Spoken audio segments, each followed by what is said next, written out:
Hey everybody, TCGB here. I'm back with another video. I finally finished moving, so I finally have time to do stuff again. Yay!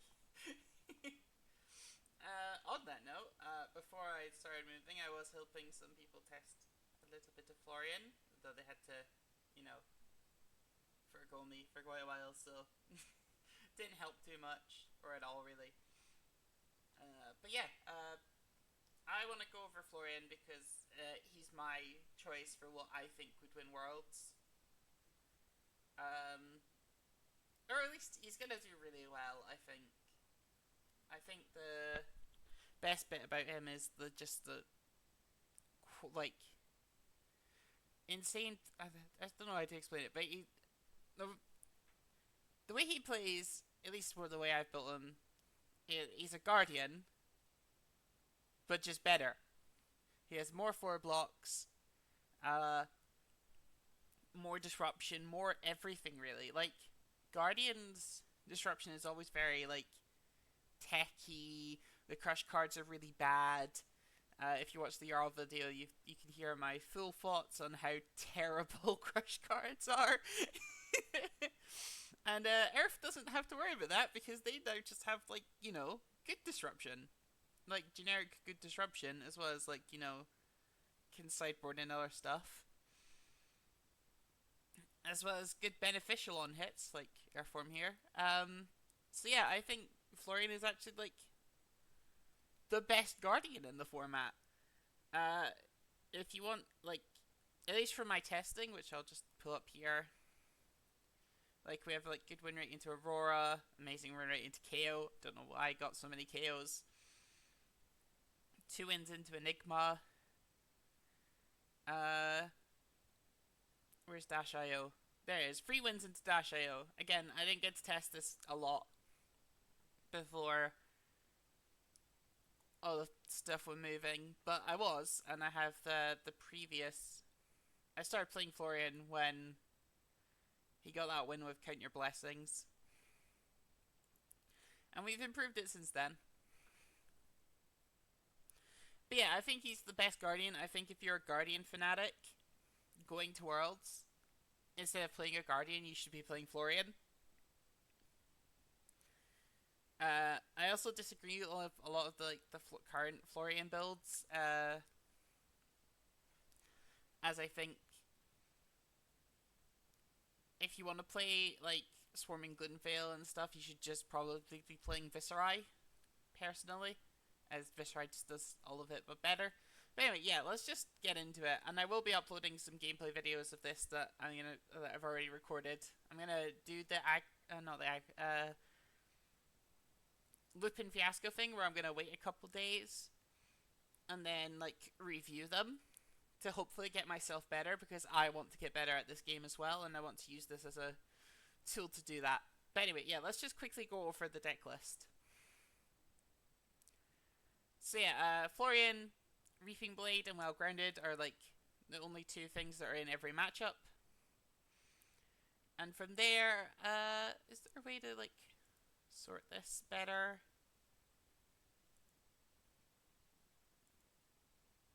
Oh nope, that didn't like got rid of my.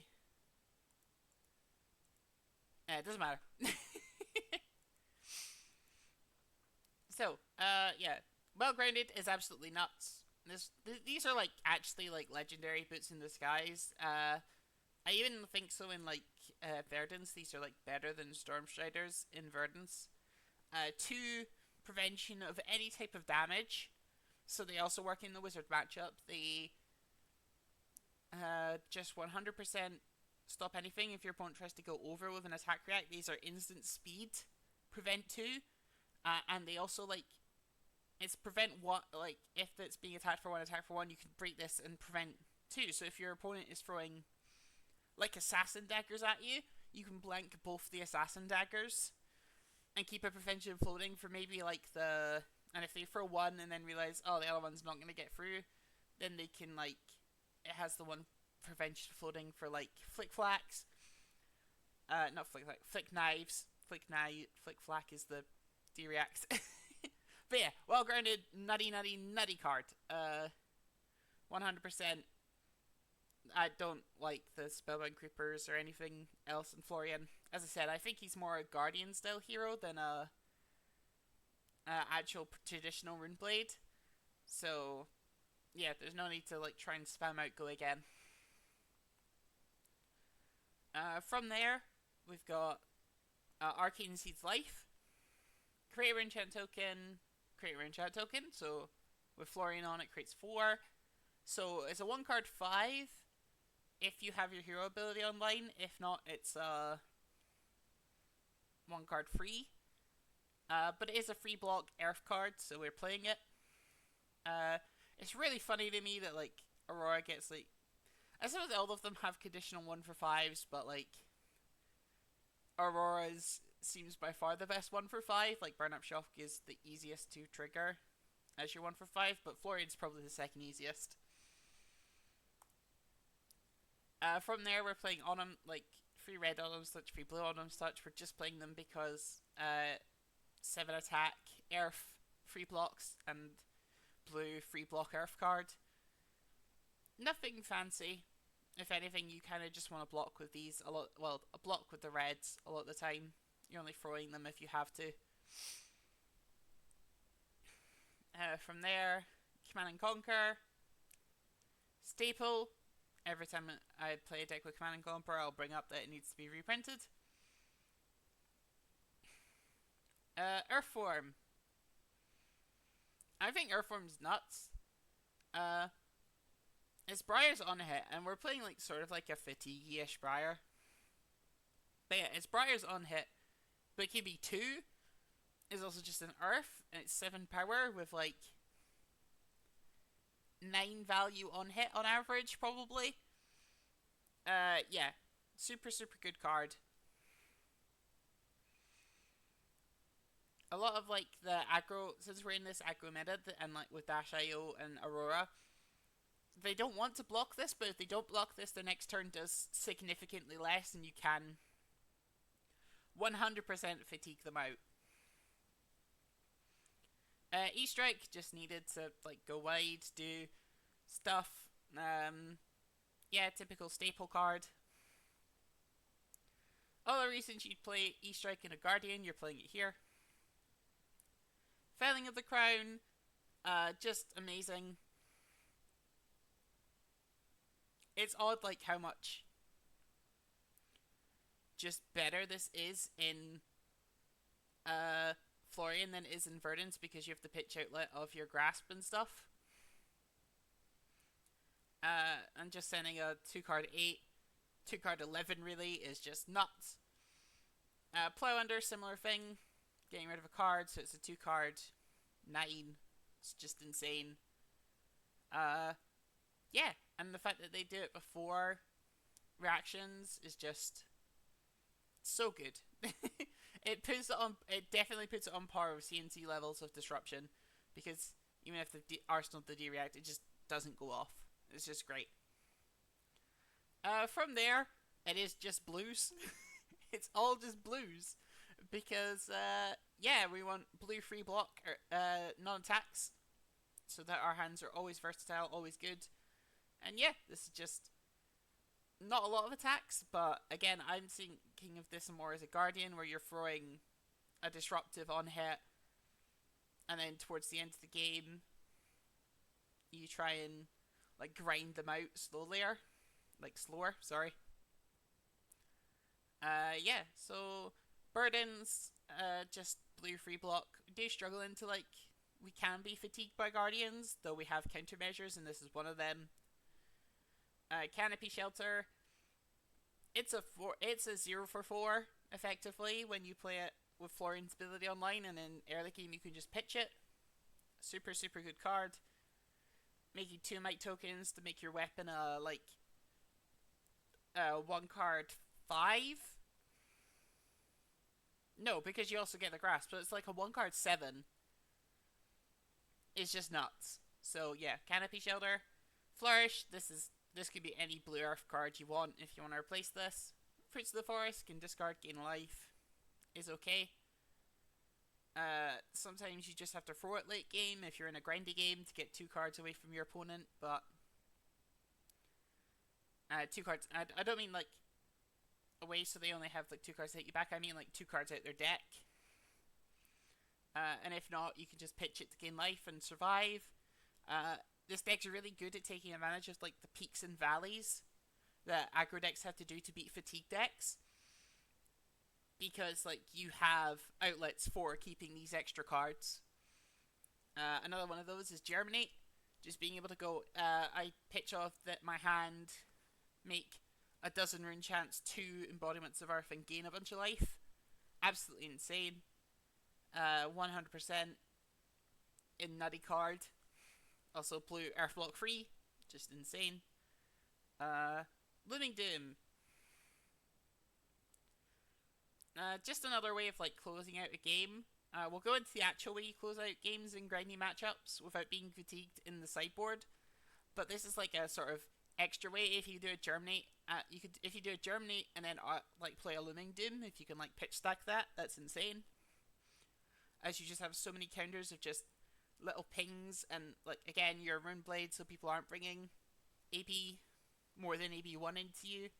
So yeah, Looming Doom, really good for that. Otherwise it's just another block free, so I'm only playing one. There's actually a better like plan for getting through that damage that you need in the end game in the sideboard, so yeah, just one. Blue Summer's Fall, just a blue earth that's really good in the Enigma matchup, so we just play it because of that. It's not super good, but like we just like having that like ability to beat Enigma, because Enigma was the best deck. And then Warmongers, super good card in this meta, trumps Azalea, trumps Viserai. 100% love playing Warmongers in basically any deck I can, because I really just hate Azalea. From there, we move into the sideboard. As you see, I've done the typical thing where I like to put my massive sideboard in. Bramble Spark is a 0 for 4 go again. Again, it's one of those ways that if you get kept to a full hand, you get to like take advantage of it. Yeah, and turning like Felling of the Crown into, you know, a free card 15, just like even better if you only blocked with one card, or hell, then you can pitch and get 2 more value, and that's where if you have the like Felling of the Crown hand, you can still convert every card into value. This is how we actually win the long game. So when I was first playing this deck and playing the boring Florian deck, I actually found that people could fatigue us. Block, pitch. Like, they only had to put one card in front and pitch to the rune chance. They didn't care. They were losing one card while I was usually giving up 2, so I was losing the fatigue game. You'd still do that if you get put in that situation, but this makes it so that situation basically never comes up. They always only have AP1. If they're bringing in AP4, like, your physical's way better.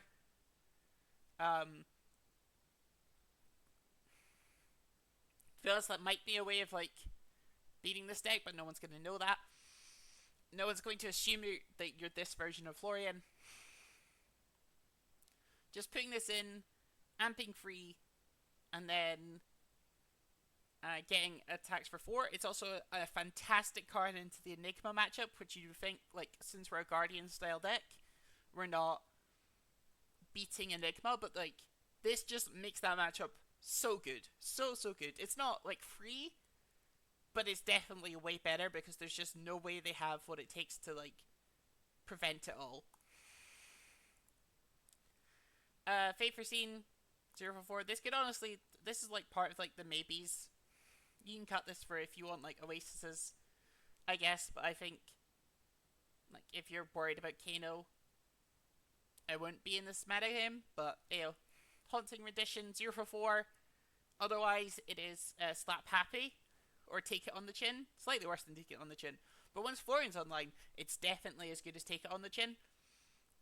So it's a Take It on the Chin, which is already a good card, or Slap Happy, which is already a goodish card, plus just a normal 4 block, which is insane, and I don't know why people aren't playing more of this. Yeah, also instant speed. Breaks up, splits up like well grounded. 100% should be playing this in the skit and deck. Absolutely nutty card. Yeah, I understand why people aren't because they're like more focused on like the aggro builds, but like honestly, this card is just nuts. From there we have 6 Carapace, free yellow, free red. Yellows are like mid, they're whatever, they're free blocks technically. Free block D-React isn't that bad. Slightly like conditional, worse sync belows. Yellow sync belows, which is like weird to say, but yeah, it's fine. It turns on our hero ability, so we're forced to play it. Reds are like peak amazing though. Yeah, if you're like, yeah, just like look at the number of 4 blocks that we have here. Like, Sync Below, Ruben Carapace, Haunting Rendition, Fate Foreseen, and all of the like. This can be a 4 block. This can be a 4 block. This can be a 4 block. In fact, these can be higher than 4 blocks. Like, yeah, this deck tanks so well. And yeah, again, we're playing this because it turns on our hero power, and we need like a critical mass of Decompose to get it on as quickly as possible. Sync Below, best D-React in the game. Summer's Fall, just instant I win buttons, really. Yeah. Well, not I win, but like, again, you're a Guardian style deck who's gonna struggle into Aurora. Not Aurora, Enigma.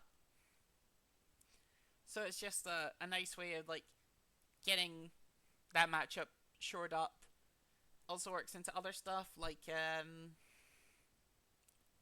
it does like have some minor use into like rune blades and such. But yeah, it's a solid card. Actually, like considering I'm on the Channel Millennium Tree plan all the time now, it doesn't come up that much, so you might actually be able to cut these. I honestly think you could, now that I'm thinking about it more, and then you could play like another tech attack piece. It's just dependent on what you think is going to be more prevalent in the metagame. If you think Enigma is going to be like the most played thing, play Summer's Fall. If you think it's going to be like Dash.io, maybe you play like item destroying card or something. But yeah, super. Like, it also decomposes, so like it's fine. It's not actually super needed. You can 100% cut this for whatever tech piece you want to suit your metagame. I'm playing 2 Poison the Well just because I hate Count Your Blessings, and just having a free win is fine. Like, this could be a deck where you're playing like Heart of Faendal, so you could just consider this a Heart of Faendal, which in some matchups gets you 9 value. So yeah, 100% think it's fine to play these, but if you're not scared to Count Your Blessings, then don't bother.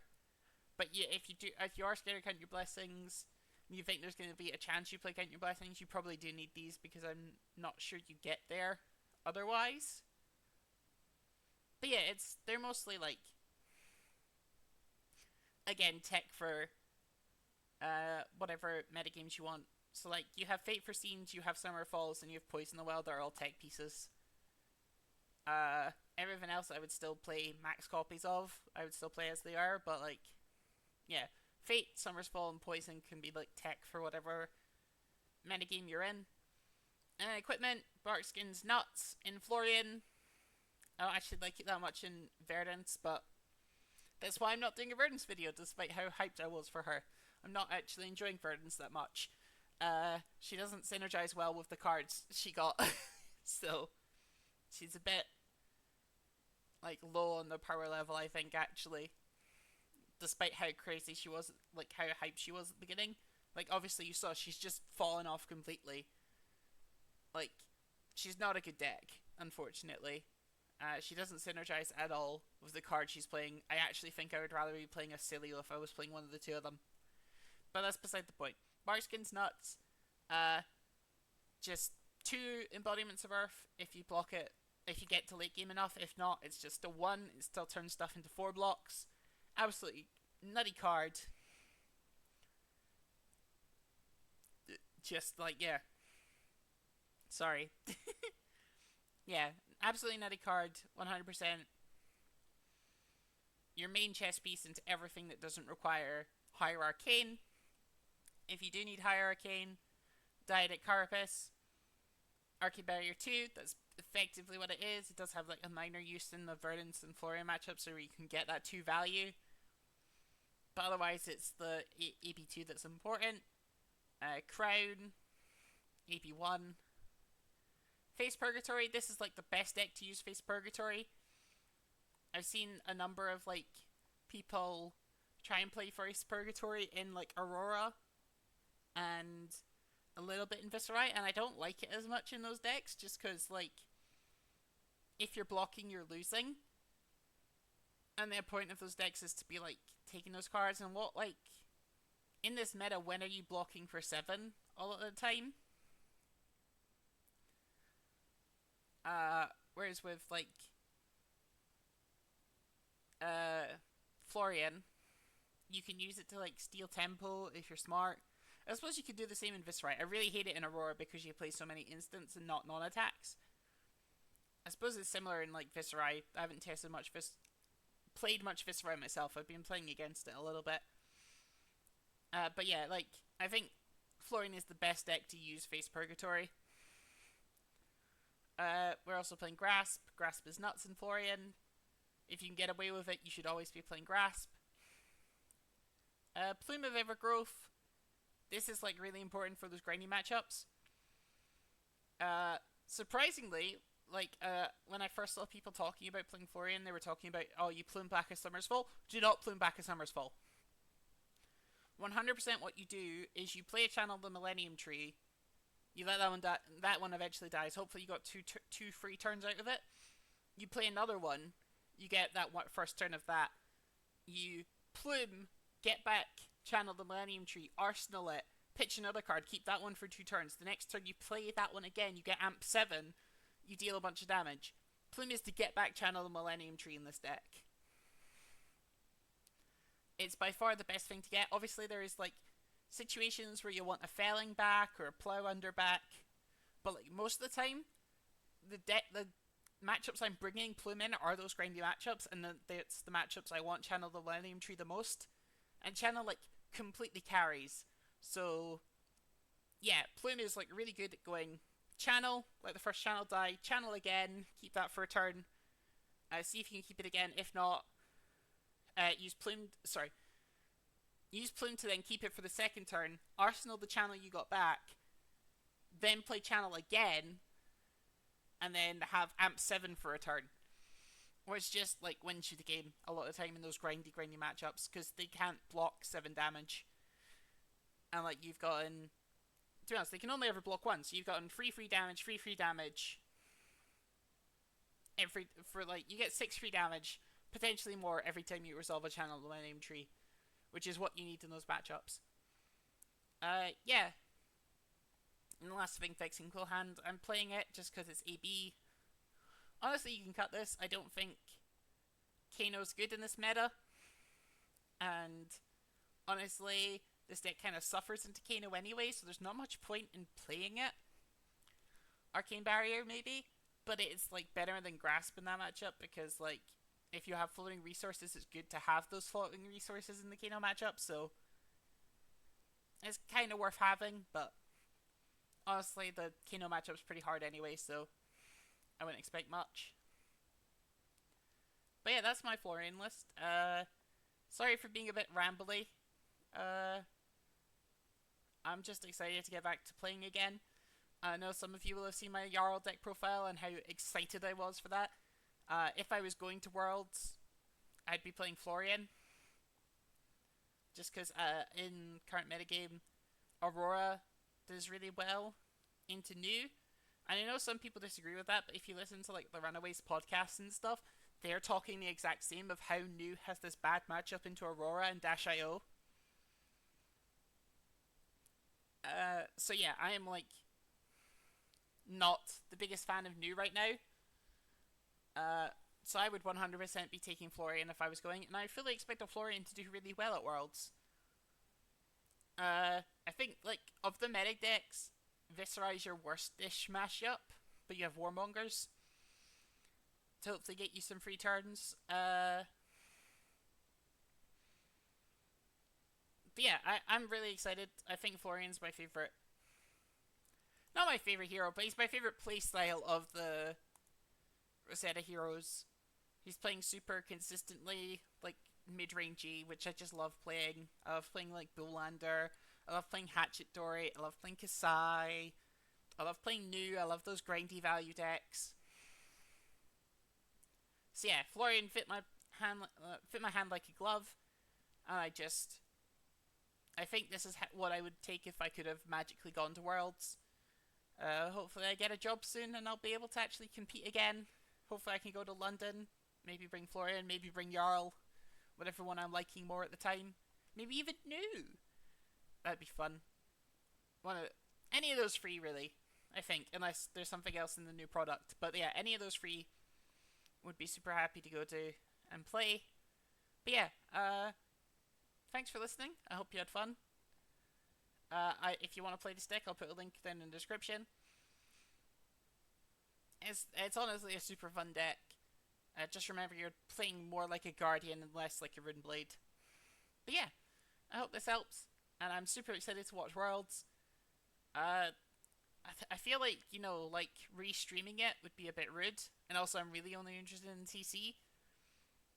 But maybe I'll just restream it because got nothing else to do. Might be really fun. And also I said I'll have Florian videos out soon. I just want to wait a couple days to do the Lupin Fiasco thing of like analysing it with a more clear head. But yeah, I hope this helped. Honestly, this deck's really fun. I recommend it. And I'll see you all next time. Bye!